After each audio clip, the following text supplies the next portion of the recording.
पाकिस्तान में आपको पता है जितने भी बहुत वेल्दी लोग हैं उनका कहीं ना कहीं स्टेक जौन सा है वो रियल स्टेट में जरूर होगा। अब आके ये कोशिश की जा रही है कि सोना और चांदी की ट्रेडिशनल इन्वेस्टमेंट को, सिक्योरिटी को बदल के क्रिप्टो में चेंज कर दिया जाए। अभी तक क्रिप्टो उस लेवल पे नहीं पहुंची।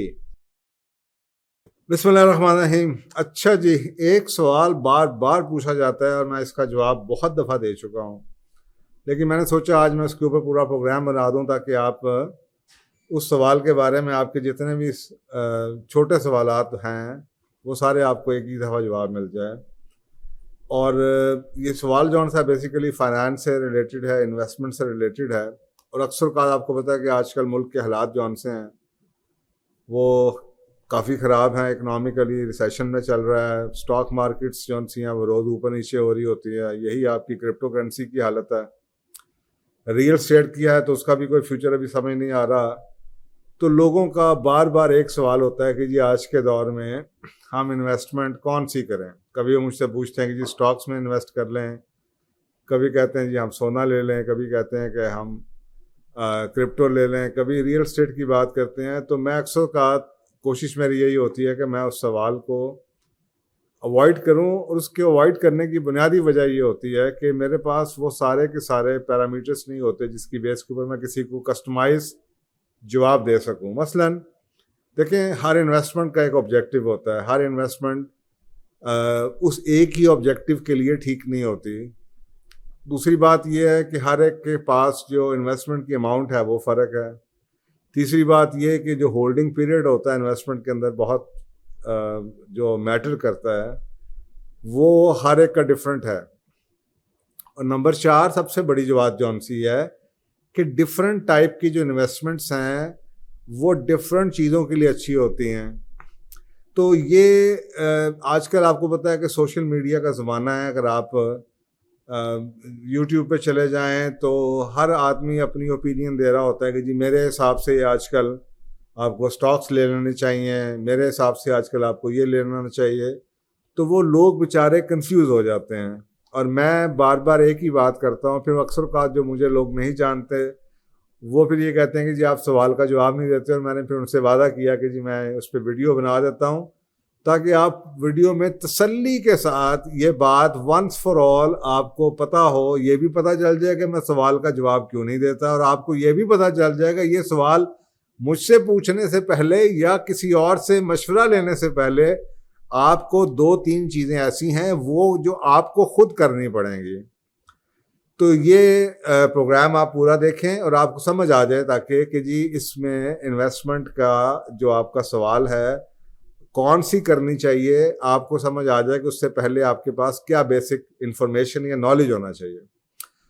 अच्छा, सबसे पहले ये देखें कि इन्वेस्टमेंट जौन सी हैं वो 3 किस्म की होती हैं। और मैं हमेशा लोगों से कहता हूँ कि जो अक्लमंद इन्वेस्टर्स हैं वो कभी भी तमाम की तमाम इन्वेस्टमेंट एक ही तरह की नहीं करते। और उसकी बुनियादी वजह यही है। और यही वजूहात जौन सी हैं ये अक्सर औक़ात आपको यूट्यूब में समझ नहीं आती। हर आदमी अपने पर्सपेक्टिव के हवाले से आपको जवाब दे रहा होता है, ये जाने बगैर कि जो उसके ऑडियंस हैं वो ऑडियंस जौन से हैं वो किस लेवल पे हैं। मसला अगर एक शख्स है वो इन्वेस्टमेंट कर रहा है, ऐसी इन्वेस्टमेंट, और ये पहली टाइप की इन्वेस्टमेंट होती है, ऐसी इन्वेस्टमेंट जो आपको इनकम जनरेट करके दे, ऐसी इन्वेस्टमेंट जो आपको इनकम दे।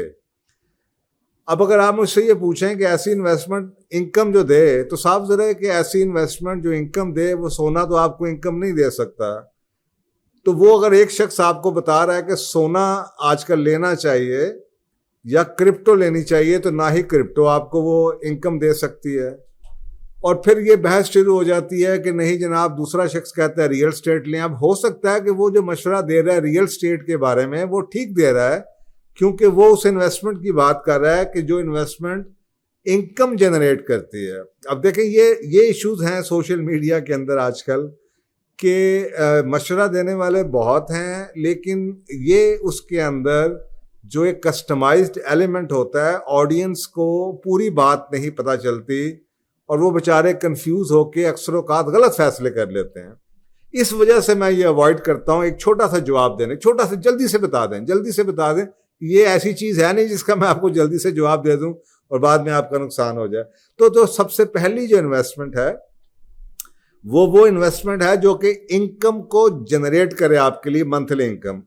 अगर आपको ये उसका ऑब्जेक्टिव समझ आ जाए कि जी 3 तरह की इन्वेस्टमेंट्स हैं और ये पहली इन्वेस्टमेंट जौन सी है वो मुझे ऐसी जो कि इनकम जनरेट करे, तो अगर आप ऐसी इन्वेस्टमेंट करना चाहते हैं जो आपकी पैसिव इनकम बढ़ाए, तो वो बेहतरीन इन्वेस्टमेंट दुनिया में हमेशा रियल स्टेट समझी जाती है।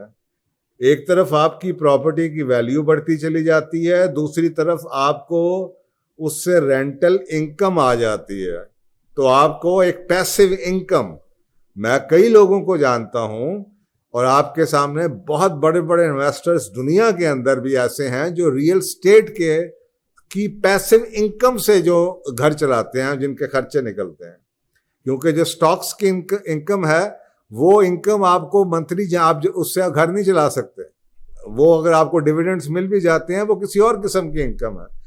तो वो इन्वेस्टमेंट जो कि आपको मंथली घर चला सके, अगर आपको ऐसी, या आपकी ऑलरेडी अगर इनकम है या तनख्वाह आती है और आप पैसिव इनकम को बढ़ाना चाह रहे हैं या सेकेंडरी इनकम को बढ़ाना चाह रहे हैं और ये ऑब्जेक्टिव है आपकी इन्वेस्टमेंट का, तो रियल स्टेट से बेहतर कोई इन्वेस्टमेंट नहीं रही। क्योंकि इस कैटेगरी के अंदर ये एक ऐसी वाहिद इन्वेस्टमेंट है जो आपकी, चाहे वो कमर्शियल प्रॉपर्टी हो, मेरी अपनी पर्सनल प्रेफरेंस रेजिडेंशियल प्रॉपर्टी होती है, क्योंकि आपको पता है जैसे स्पेशली कोविड के बाद से कमर्शियल प्रॉपर्टी ऊपर नीचे होती रहती हैं। नेवरदलेस मैं ये नहीं कह रहा कि आप कमर्शियल प्रॉपर्टी ना लें, but I am saying is कि मेरी पर्सनल प्रेफरेंसेस, क्योंकि लोगों को घरों की छत तो चाहिए, लोगों को अपने लिए सर पे छत तो चाहिए, उसके भी कुछ बेनिफिट्स हैं, उसके लिए भी कुछ बेनिफिट्स हैं, कुछ नुकसानात कमर्शियल के हैं, कुछ नुकसानात रेजिडेंशियल के होंगे। लेकिन ये आपकी एक पैसिव इनकम आपका घर का चूल्हा, आपके घर के खर्चे आपके पूरे कर सकती है। दूसरी बात यह कि आपको बेनिफिट मिल जाता है टैक्स का। रियल स्टेट के इन्वेस्टमेंट से आपको टैक्स, मसलन अगर आप घर को मैनेज जब कर रहे हैं या आपका घर है और उसके ऊपर डेप्रिसिएशन हो रही है, या आपने घर की मरम्मत करवाई है, या आपने घर के रेंट के लिए कोई प्रॉपर्टी मैनेजर रखे हुए हैं, आप वो इनकम अपनी जो आपकी रेंटल इनकम है उसमें से उसका टैक्स एडवांटेज ले सकते हैं। इसी वजह से दुनिया में जो बड़े बड़े इन्वेस्टर्स हैं वो अपना एक मेजर पोर्टफोलियो रियल स्टेट के अंदर ज़रूर रखते हैं। तो ये है पहली टाइप ऑफ इन्वेस्टमेंट जिसमें रियल स्टेट से बेहतर कोई नहीं है, जो आपको एक मंथली इनकम, पैसिव इनकम एक जनरेट कर देती है। नंबर 2, दूसरी तरह की जो इन्वेस्टमेंट है वो उसका ऑब्जेक्टिव क्या होता है? वो ऐसी इन्वेस्टमेंट जो कि आपकी वेल्थ को बढ़ाए, ऐसी इन्वेस्टमेंट जो आपकी वेल्थ को ऐड करे। अब ये जो कैटेगरी है या ये जो क्लास ऑफ इन्वेस्टमेंट है, ये सेकंड क्लास ऑफ इन्वेस्टमेंट है। इसके अंदर आपको ऐसी इन्वेस्टमेंट चाहिए जो आपकी वेल्थ को बढ़ाए। अब इस वेल्थ को बढ़ाने के लिए आपके पास चॉइसेस हैं। इसके अंदर स्टॉक्स हो सकते हैं, अगर आप बहुत स्मार्ट इन्वेस्टर हैं स्टॉक्स के, और ये लॉन्ग टर्म की बात हो रही है, तो आपको पता है कि वॉरेन बफेट दुनिया में अमीर लोगों की फहरिस्त में है और उसकी सारी मेजॉरिटी जो इनकम है वो स्टॉक से उसने जनरेट किया और over the period of 40-50 years, 40-50 साल में उसने जनरेट किया। तो एक इस कैटेगरी के अंदर ऐसी इन्वेस्टमेंट जो कि आपकी वेल्थ को बढ़ाए वो स्टॉक्स हो सकते हैं, या वो स्टार्टअप, आपको पता है स्टार्टअप्स जो उनसे होते हैं उसके अंदर इन्वेस्टमेंट लोग करते हैं, जो सीड इन्वेस्टमेंट्स होती है वो हो सकती है, या आपका ऐसा कोई इक्विटी बेस्ड बिजनेस हो सकता है जिसके अंदर आपकी पार्टनरशिप हो। अगर वो फुल बिजनेस अगर आप चलाना शुरू कर देंगे तो वो फिर इन्वेस्टमेंट नहीं रहेगी। इन्वेस्टमेंट तो वही है जो जहाँ पे आप स्लीपिंग पार्टनर हैं, या जहाँ पे आप एक्टिवली इन्वॉल्व नहीं, उसे इन्वेस्टमेंट कहते हैं। अगर आप खुद बिजनेस चलाना शुरू कर देंगे तो फिर वो आपका बिजनेस बन जाएगा। और जो अमीर ज़्यादा हैं, अमीर लोग होते हैं, वो अपने बिजनेसेस कभी भी खुद रन नहीं करते। वो इस पर इंशाल्लाह फिर कभी बात करेंगे। वो हमेशा उसके इक्विटी यानी कि उसके शेयर होल्डर्स होते हैं। तो ये आपके पास दूसरी चॉइस ये है कि आप स्टॉक्स ले लें या आप कोई स्टार्टअप कंपनी के अंदर इन्वेस्टमेंट कर दें या किसी बिजनेस में किसी की पार्टनरशिप कर लें।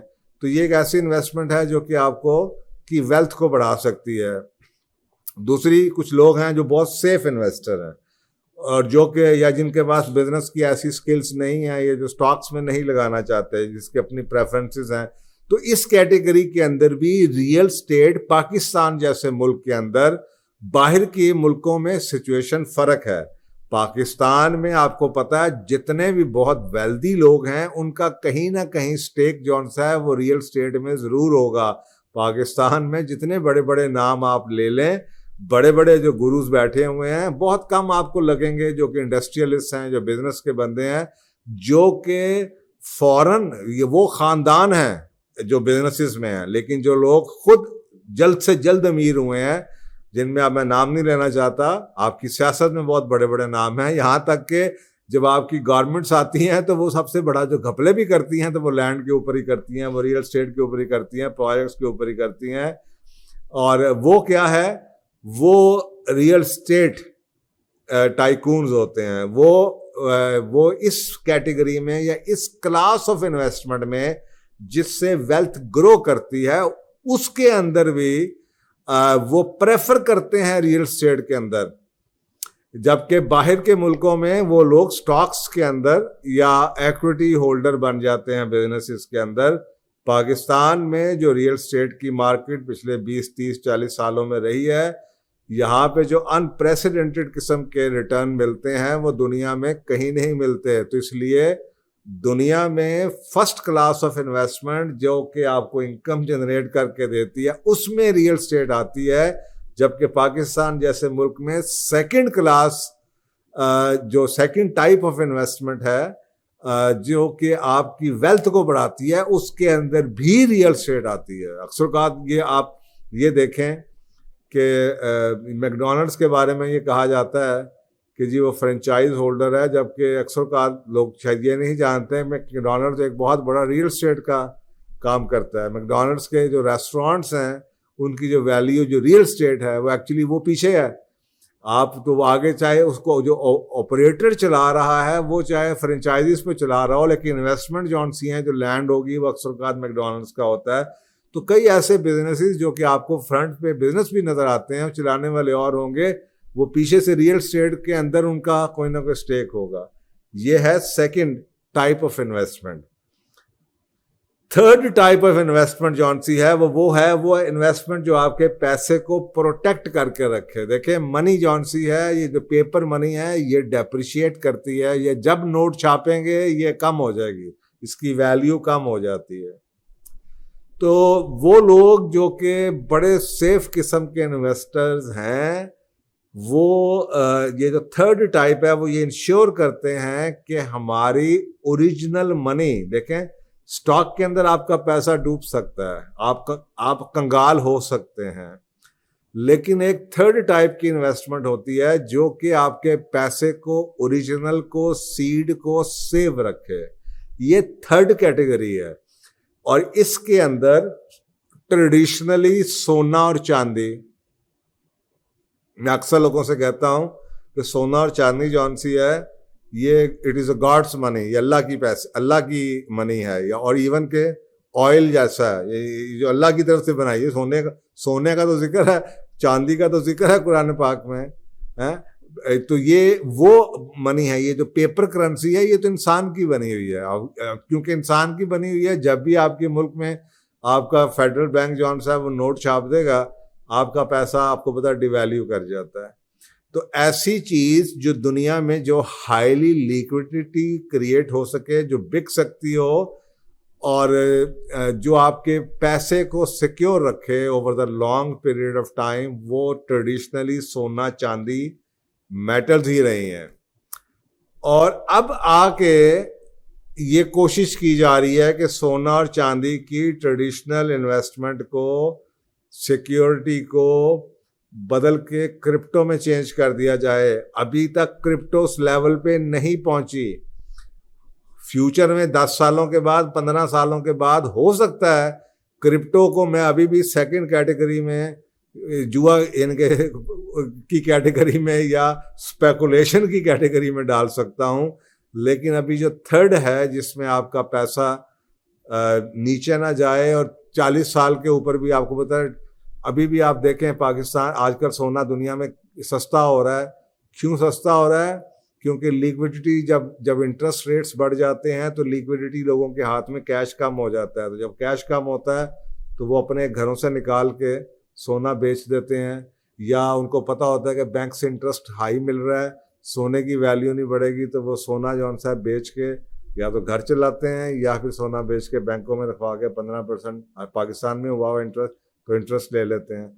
इसलिए सोना बादशाह नीचे आता आपको नज़र आता है, लेकिन ओरिजिनली सोना अपनी वैल्यू को बरकरार रखता है। अब ये 3 किस्म की इन्वेस्टमेंट्स हैं।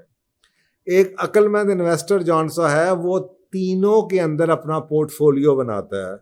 वो अपनी total size of the investment portfolio को देख के वो सोचता है कि मुझे अपना घर चलाने के लिए, फर्ज करें अगर एक आदमी है जिसका सोर्स ऑफ इनकम और कुछ नहीं है, उसकी सिर्फ पैसिव इनकम है, तो उसका major portfolio first type of investment में होगा ऐसी रियल एस्टेट जो उसके लिए रेंट जनरेट करती हो, क्योंकि उसके पास और सोर्स ऑफ इनकम नहीं है।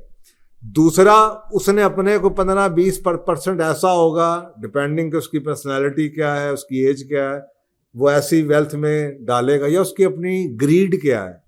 अगर उसकी ज़रूरियात अभी भी, वो इतना वेल्थ बनाने के बावजूद भी उसमें अभी भी और पाने की ख्वाहिश ख़त्म नहीं हुई, तो वो फिर सेकंड टाइप ऑफ इन्वेस्टमेंट के अपनी वेल्थ को ग्रो करने के लिए भी वो स्टॉक्स में डाल देगा या बिजनेस में डाल देगा।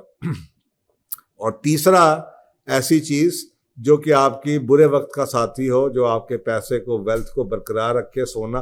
तो जो अक्लमंद लोग हैं उन्होंने अपने पोर्टफोलियो को, परसेंटेज डिफरेंट होती हैं, नीड्स पे डिपेंड करती हैं, एज पे डिपेंड करती हैं, आपके ऑब्जेक्टिव्स पे डिपेंड करती हैं, आपकी लाइफ की फिलॉसफी पे डिपेंड करती हैं, लेकिन ये परसेंटेज फ़र्क हो जाती हैं। अब हो सकता है कोई शख्स ऐसा है जो कि जिसको वेल्थ को ग्रो करने का कोई लालच नहीं है, कहता है यार बड़ा कमा लिया। अब बस, मैं चंद दिनों पहले एक आर्टिकल पढ़ रहा था, रिसेंटली, कोई 2-3 हफ्ते पुरानी बात है, कि एक बहुत बड़ी इन्वेस्टमेंट फर्म का आदमी जो कि मिलियंस के हिसाब से महीने में कमाता है, उसने डिज़ाइन कर दिया अपनी जॉब से, और उसने कहा जी मैं अब जॉब नहीं करना चाहता, और वो बड़ा यंग है।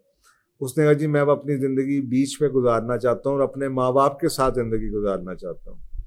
तो कई लोग ऐसे हैं जो अपनी वेल्थ को कहते हैं हमने बड़ी ज़िंदगी में मेहनत कर ली, अब हम इसको लाइफ को एंजॉय करना चाहते हैं, अब हम अपनी वेल्थ को ग्रो नहीं करना चाहते। अब फर्ज करें अगर एक बंदा ग्रो नहीं करना चाहता तो उसके पास सिर्फ 2 टाइप की इन्वेस्टमेंट्स रह गई। एक ऐसा जो उसका घर चला सके, दूसरा ऐसा जो कि उसके लिए बुरे वक्त का साथी हो। तो वो क्या करेगा? वो रियल एस्टेट ले लेगा, शाह सोना रख लेगा।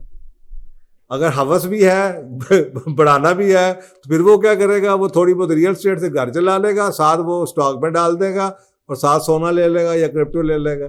अब ये जो पोर्टफोलियो है, ये जो परसेंटेज है, ये जो आपके पर्सनल फाइनेंस का एक्सपर्ट है या जो आपका कंसल्टेंट है, एडवाइज़र है, उसके साथ आप आएँ, अपने पास साथ उसके बैठें, अपनी ज़िंदगी की प्लानिंग को और अपने ज़िंदगी के एम्बिशंस को डिस्कस करें। वो आपके साथ बैठ के ये पोर्टफोलियो आपको बना के आपको एडवाइस कर सकता है।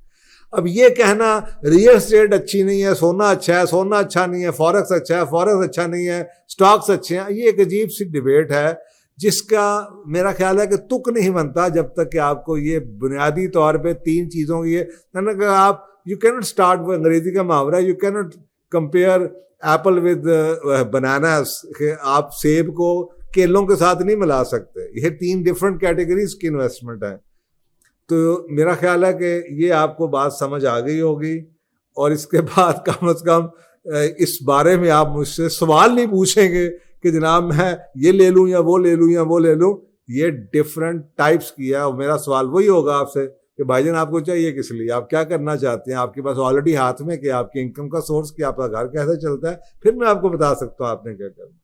तो ये है जनाब, thank you very much. I hope कि, और आपके सब्र का भी बहुत शुक्रिया कि काफ़ी लोगों को मैं कहता रहा यार मैं किसी दिन रिकॉर्डिंग करवा दूंगा, ये इतनी लंबी बात है, मैं ये 2-2 मिनट में फ़ोन पे ऊपर नहीं जवाब दे सकता। तो अब ये मेरा ख्याल है वंस फॉर ऑल ये एक रेफरेंस पॉइंट है, इसको आप जरूर देख लिया करें, सुन लिया करें मुकम्मल, और आगे लोगों को भी आगे से फॉरवर्ड कर दें ताकि लोगों को ये बात समझ आ सके। थैंक यू वेरी मच, जज़ाकल्लाह।